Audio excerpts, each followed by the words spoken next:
jei kas nors garbins žvėrį ir jo atvaizdą ir gaus jo ženklą ant kaktos ar rankos, tas gers Dievo rūstybės vyną, kuris buvo pilamas, nesumaišytas, į jo rūstybės taurę ir bus kankinamas ugnimi ir siera prieš šventuosius angelus ir prieš avinėlį.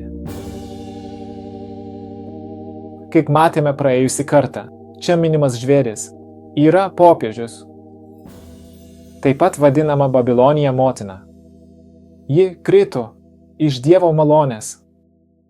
Jos dukros prostitutės nukrypusios protestantų bažnyčios. Taip pat prarado Dievo malonę. Todėl sakoma 2 kartus – krito, krito. Vienas iš jų, popiežius, krito dar prieš viduramžius, o kitas dukra, kuri prarado Dievo malonę labiau pastebimai. 1844 metais, kai išmetė ir marginalizavo tuos, kurie džiaugiasi dėl artėjančio Jėzaus Kristaus atėjimo. Apie doktrinas, kurias pristačiau praėjusiame vaizdo įraše, tu gali būti linkęs sakyti, kad tai perdėta, Dievas to nereikalauja. Prieš potvynį Nojus buvo laikomas fanatiku, tų, kurie nesutiko su jo įspėjimu. Daugelis šiandienos save krikščionimis laikantys žmonės pasmerktų Danielių, kaip per daug smulkmenišką, laikydami jį siaurų ir fanatiku. Tikri krikščionys jau yra pripratę prie to.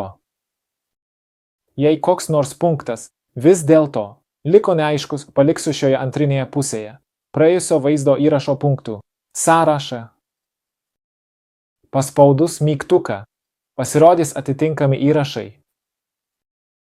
Šiame paskutinėme vaizdo įraše aš taip pat pristatysiu naujas tiesas, kurias atradome. Dievo žodyje. Jėzus sakė, kad paskutiniais laikais visos tiesos bus atkurtos Elijo, kuris ateis prieš didį ir baisų viešpaties dieną. Mano žmona dabar perskaitys įkvėptą tekstą iš pranašės Ellen White. Žiūrėk. Sakė angelas. Dievas veiks vis griežčiau, kad išbandytų ir įrodytų kiekvieną tarp savo tautos.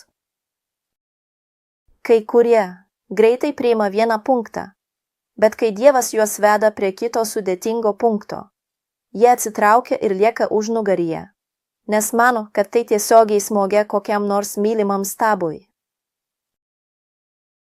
Taigi, jie turi progą pamatyti, kas jų širdyje išstumia Jėzų.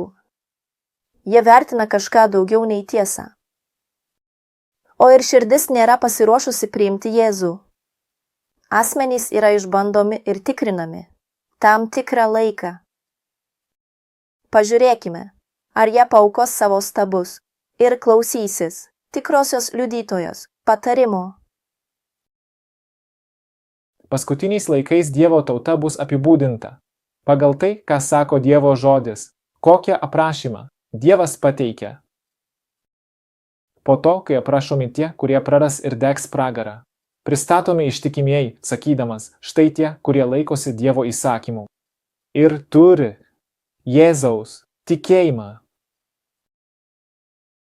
Viešpats sako, laikysitės mano šabato, nes tai yra ženklas tarp manęs ir jūsų kartoms. Taip pat Dievo priešo autoriteto ženklas yra netikro šabato, sekmadienio, laikymas, pirmosios savaitės dienos. Tie, kurie atsisakys dangiškos tiesos ir priims neteisingą sekmadienį, kaip poilsio dieną, tuo pačiu gaus žvėries ženklą. Ar sutinka su tuo? Ženklas ant kaktos. Ar, atmesdami tiesą, tai daro tik formaliai? Ženklas ant rankos rodantis darbus. Dievo antspaudas yra tiesos, tiek intelektualiai, tiek dvasiškai, tvirtinimas, kad nebūtų sukrėstas. Kas laikys šabatą ir visus Jehovos žinomus įsakymus, bei turės šį ženklą ant kaktos, bus apsaugotas nelaimės metu ir Ezechielio 9 žudynėse. Jam niekas blogo nenutiks. Jungtinėse valstijose evangelikai vis labiau iškėlė popiežių ir prašys vyriausybės. Kitaip tariant, visuomenės balsas darys spaudimą, kad vyriausybė priimtų įstatymus, kurie kišasi į žmonių religinį gyvenimą. Tai yra žvėries atvaizdas, tai yra pakartojimas to, ką popiežius darė. Viduramžiais. Kas sutiks su šia nauja pasaulinė tvarka ir įstatymais, kurie reguliuoja sąžinę? Priims žvėries atvaizdą. Bus baisus bausmės, ne tik šiame gyvenime, bet ir galutinėme teisme. Jei kas garbintų žvėrį ir jo atvaizdą ir gautų ženklą ant kaktos ar rankos, gers Dievo rūstybės vyną, kurį išliejo neatskiestą vandeniu, tai yra be pasigailėjimo. Į jo rūstybės taurę ir bus kankintas ugnimi ir siera prieš šventuosius angelus ir avinėlį.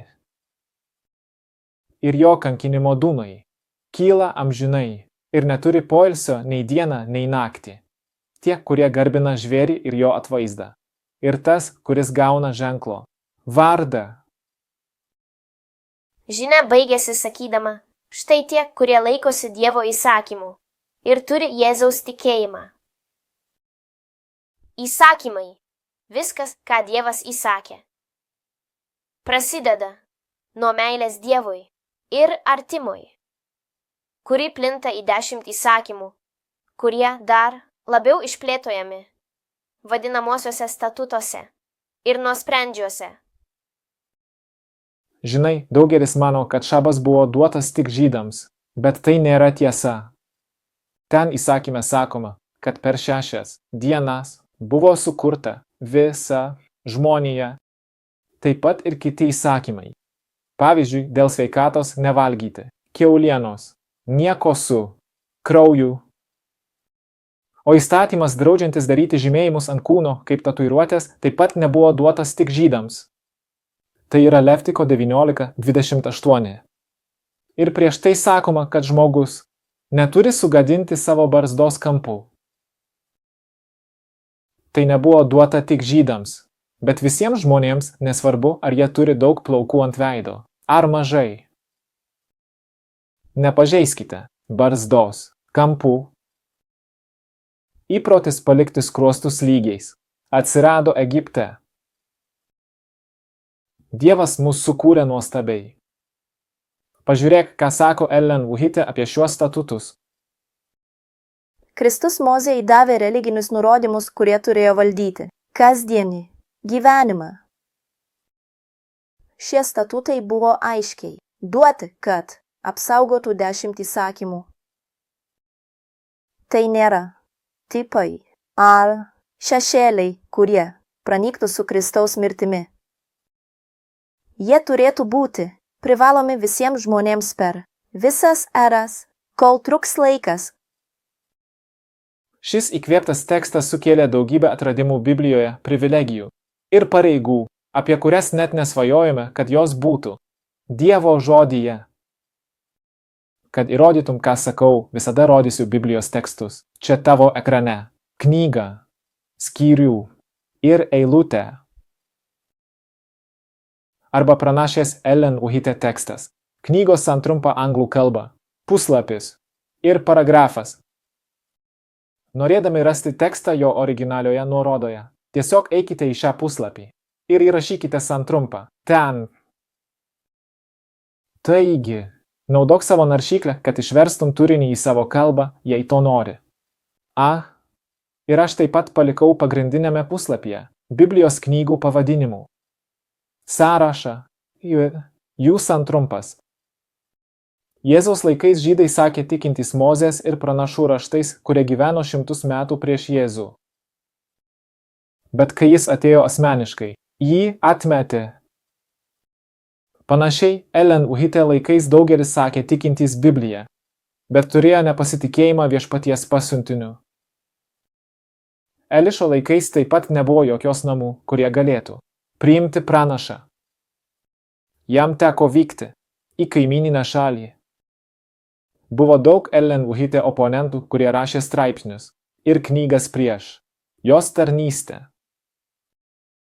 Šis draugas iki šiol aktyvus net ir YouTube vaizdo įrašuose, sakydamas, kad jį plagijavo, kad įsiskolino, melavo, buvo masonė ir panašiai. Prieš Jėzų taip pat buvo tokių kaltinimų, kad jis nemokėjo mokesčių, kad buvo godus ir kad laužė sabatą. Paprastai kaltinimai buvo susiję su jo elgesiu, tam tikrais stereotipais išvaizda, o ne su tuo, ką jis mokė. Tie, kurie vadovaujasi šventąja dvasia, žinos apie doktriną, ar ji iš Dievo, ar ji kalbėjo pati iš savęs. Kaip sakiau praėjusiame vaizdo įraše, dabartinė antikrikščioniška tendencija yra lygiavertiškai vertinti lyčių. Vyras skuta barzda, kad jo veidai būtų panašesni. Moteris dėvi kelnes, o ne sijoną. Moteris dirba už namų ribų ir palieka tarnaitę, kad prižiūrėtų vaiką. Moteris taip pat moko bažnyčioje. Moteris būdama bažnyčios lyderė. Nuo tada, kai Ieva atsiskyrė nuo vyro ir nusidėjo, pasekmė ta, kad ji šiandien turi paklusti vyro valiai. Bažnyčioje ji neturėtų kalbėti, o turėtų tylėti. Anksčiau moterys daugiau dengė savo kūną ir dėvėjo sijonus. Taip pat dengė savo plaukus, arba bent jau surišo juos. Dengimas kaip nuolankumo ir kuklumo ženklas. Dieviška autoriteto. Paulius sako, kad bent jau maldos metu moterys turi uždengti savo plaukus šydais. Ir to nepaaiškina kultūra ar vietinėmis aplinkybėmis, bet pasaulio sukūrimu ir žmogaus sukūrimu. Taip pat dėl blogų angelų, kurie traukia nekukli moteris, ieškančias bendravimo su dvasiniu pasauliu. Dievo žodis taip pat sako, kad neturime daryti jokios panašumo į tai, kas yra danguje, gyvūnų ant žemės ir po žemę, vandenyje. Nereikia daryti. Nereikia klauptis, nereikia garbinti. Todėl mes neturime turėti jokios panašumo į kokį nors skulptūros vaizdą, trimatį vaizdą, kuris atstovautų, imituotų gyvą būtybę. Lėlės, pliušiniai žaislai, visa tai neturėtų būti naudojama ir randama šventųjų namuose. Įsakymas yra konkretus. Nedarysi sau raižyto atvaizdo. Ir Biblija mums nurodo, ką daryti su šiomis vaizdais, būtent sudeginti jas ugnimi. Kitų dievų vardai neturėtų būti minimi. Galbūt kokioje nors interjekcijoje, kokioje nors šauksme. Neminėti jokio titulo, jokio kito dievo vardo. Dievo žodis tai sako. Pats Mozė nesuformulavo jokių įstatymų. Kristus, angelas, kurį Dievas paskyrė eiti prieš išrinktą tautą, davė Mozei įstatymus ir reikalavimus reikalingus gyvai religijai ir Dievo tautos valdymui. Krikščionys daro baisią klaidą, vadindami šią įstatymą griežtą ir savavališką. Lyg ją lygintų su Kristaus evangelija ir misija jo tarnystėje žemėje, tarsi ji būtų priešinga teisingiems įsakymams, kuriuos vadina Mozė įstatymu. Maldami turime melstis tėvui, kaip mokė Jėzus. Jūs melsitės taip, Tėve mūsų. Mes neturime pradėti maldos sakydami, brangus Jėzau, bet turime melstis tėvui, Jėzaus vardu, kaip tie, kurie nusipelno nuopelnų, kurie turi kreditus, kurie nusipelno palankumo, kurio ieškome. Maldami, biblinė pozicija yra kelti rankas. Kartais taip galime klauptis ir liūdėti dėl savo nuodėmių, bet standartinė pozicija yra pakelti veidą švento drąsumu link malonės sosto, iš kur ateina mūsų viltis. Pagal biblinį skaičiavimą mėnuo prasideda su nauja mėnuliu. Žodis mėnuo hebrajų kalba yra tas pats žodis, kuris reiškia naują mėnulį. Ne pagal kalendorių žvaigždžių susijungimą, bet kai horizonte matomas pirmas augantis mėnulis po naujo mėnulio. Taigi, kita diena Yra naujo mėnulio diena, ypatinga diena. Pirmoji mėnesio diena. Ne, kad tai būtų šventas, bet jame turėtų būti atliekama ypatinga, turtingesnė šventė. Taigi mes matėme, kad turime švęsti šventą vakarienę, viešpaties vakarienę, tą dieną, kartą per mėnesį, Jėzaus Kristaus atminimui. Danguje mes kas mėnesį valgysime gyvybės medžio vaisius, kurie duoda vaisius kiekvieną mėnesį. Taigi, naujo mėnulio metu danguje mes eisime į miestą, valgyti. Jau šiandien laukdami to, mes valgysime, taigi, Dievo sūnaus mėsą ir kraują, kurie yra simboliai, tik simboliai. Vynas be alkoholio ir duona be mielių, be nuodėmės. Šventojoje komunijoje naudojame tik vieną taurę. Tai yra biblinis būdas, nesakoma, kad buvo keli puodeliai, duona buvo padalinta į kelias dalis. Viena taurė simbolizuoja vienybę ir tada geriama iš vienos taurės. Taip pat per kojų plovimą. Jėzus išplovė visų mokinių kojas. Ir jei kuris nors iš mokinių norėtų sekti jo pavyzdžiu, jis taip pat plautų visų to grupės vyrų kojas. Taigi, kai mes tai darome, visi vyrai plauna visų vyrų kojas, o moterys moterų kojas atskirai. Ir po šio kojų plovimo mes atliekame oskulą, šventą bučinį. Pirmajame mėnesyje vyko žydų šventės, bet kurie išsipildė per pirmąjį Jėzaus atėjimą. Jėzus yra mūsų Velykos. Jis mirė be jokios nuodėmės, duona be raugo. Kai jis mirė, jo kūnas nematė puvimo.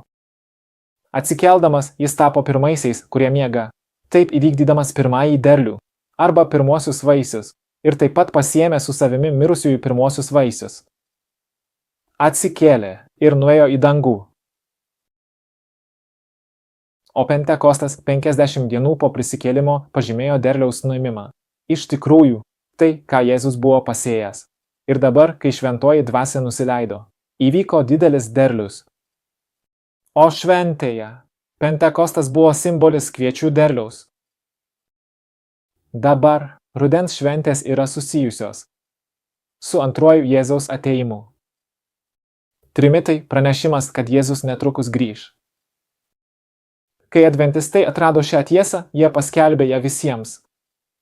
Daugiau apie tai pažiūrėkite į šią knygą, kurią aš paskelbiau praėjusiame vaizdo įraše, šiame nuorodoje. Taigi prasidėjo atpirkimo diena. Mes esame teismo metu.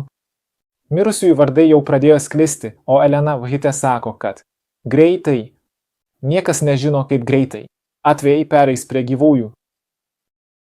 Ir vienintelė šventė, kuri dar nebuvo įvykdyta, yra palapinių arba kabinų šventė. 7 mėnesyje, 7 mėnesio viduryje. Turime laikytis šio įstatymo. Kol tipas suras antitipą, šešėlis ras savo išsipildymą, kuris įvyks Jėzaus atėjimo metu. Kai įvyks didelis derlius, nes palapinių šventė šventė derlių, tiek alyvuogių, tiek vynuogių. Vaisių, kurie buvo skinami vasaros pabaigoje, ten Izraelyje, šiaurės pusrutulyje. Taigi, alyvuogių derlius atspindi ištikimuosius, o vynuogių derlių. Dievas spaudžia presą. Kol tai įvyks Jėzaus sugrįžime, mes švęsime, vykdydami palapinių šventę. Zacharijo knygos pabaigoje minimas laikas, kai kas nors nepakils. Švęsti palapinių šventės ant jo nekris lietus, susijęs su laikais pabaigoje. Taigi, prieš šios šventės džiaugsmą ateina atpirkimo diena, kuri yra 7 mėnesio 10 diena, kelios dienos prieš tai, kai mes liūdime, prisipažįstame savo nuodėmes ir ieškome Dievo atleidimo kaip Danielius, kaip Nehemijas, ieškodami, kad Dievas dar kartą parodytų savo malonę ir atneštų palaiminimus, atstatymą ir gydymą. Kartais būna 13 mėnuo. Taigi, kitais metais visos šventės šiek tiek vėluoja, kaip buvo 1844 metais. Ir taip pat 2024 metais, kai aš darau šį įrašą, Taigi, šiais metais šventės vėluoja. Ne visada. Naujieji metai Izraelyje sutampa su Pascha, taip pat krikščionybėje. Tai ne visada yra Pascha pagal Bibliją. Taigi, įstatymai, kurie nėra šešėliai ir tipai, kurie jau buvo įvykdyti su Jėzumi ceremonijos, bet kasdieniai įstatymai. Dievo žodis sako, kad pirmus metus vaisių iš medžių negalima valgyti. Pirmus 3 metus vaisių negalima valgyti, 4 metus jie skiriami kaip auka. O 5 metais tik tada mes, kurie sodinome, galime valgyti. Medžių vaisius. Žemės ūkyje, kai greitai apdirbama žemė ir sodinami grūdai. 6 metus reikia sodinti, o 7 metais žemę reikia palikti pailsėti.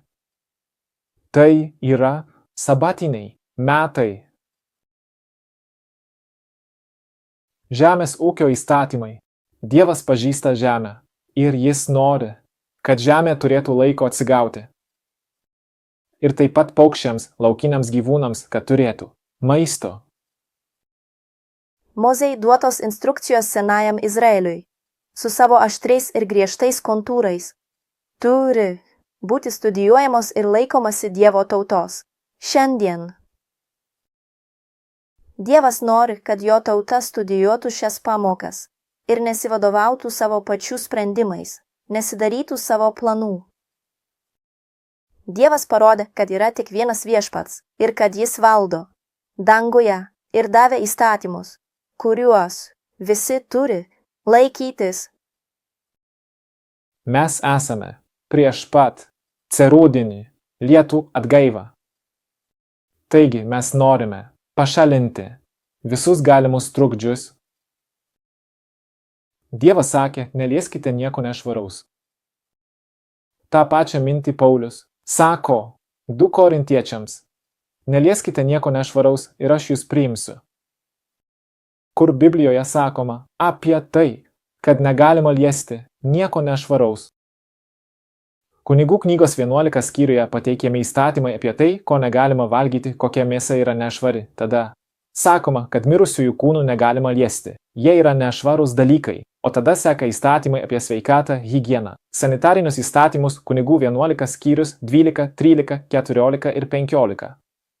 12, 13, 14, 15 dei.